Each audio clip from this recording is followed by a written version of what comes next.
Hello again. Before going any further, I had best admit that I have not watched a game of football for well over 50 years. Not, in fact, since the World Cup in 1966, when we reminded our German friends who had actually won the war. So it might seem a bit of a cheek for me to talk about the famous three lions, which have been used to symbolise English football for the last 150 years. What does it matter to me? Well, for almost 1,000 years, the lion has been associated with England. A male lion, that is, which epitomises aggressive courage. Sometimes one, sometimes three of the big cats are something which we all recognise as standing for England. In old cartoons, England was often depicted as a lion, a male lion, that is to say. Since football is a form of mimic warfare, it seems reasonable to have male symbols of ferocity and courage associated with the game.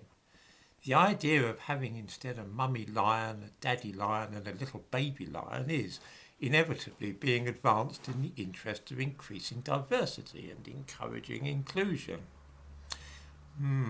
The thumbnail to this video shows the England under-17 squad 5 years ago, even before the present drive for diversity had begun. To speak plainly, the thing which leaps out at me from this picture is not any lack of diversity. What then is the real purpose of including a female lion and a baby in the New England crest? That isn't really hard to decipher. The lion is a famously aggressive animal, and it's often used as a shorthand symbol for masculine pride and ferocity. Masculinity in this crude and obvious form is very much frowned upon these days. Boys at school, even primary school, are being blamed for what is sometimes called rape culture, which supposedly ties in with unrestrained masculinity. What is objectionable to the modern eye about those three lions is that they are lions, wild males who might do all sorts of unpredictable things, many of them undesirable. Of course, they might win football matches, battles, or even wars, but just think of the harm they do as well, charging around the streets, catcalling and wolf whistling at vulnerable women, and Lord knows what else. Far better to tame them a little.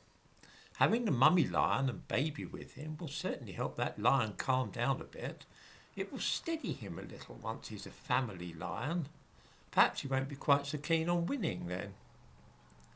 Then too, who knows the gender identity of those three lions which have been used in English football since 1872. Perhaps one of them is struggling with terrible internal conflicts and wishes to come out as a homosexual or transsexual. Why should we assume that they are all three of them really male? As I said to begin with, it's nothing to me really what crest the English football team uses, but to claim that this is about inclusivity and diversity does not strike me as being the real explanation for this change.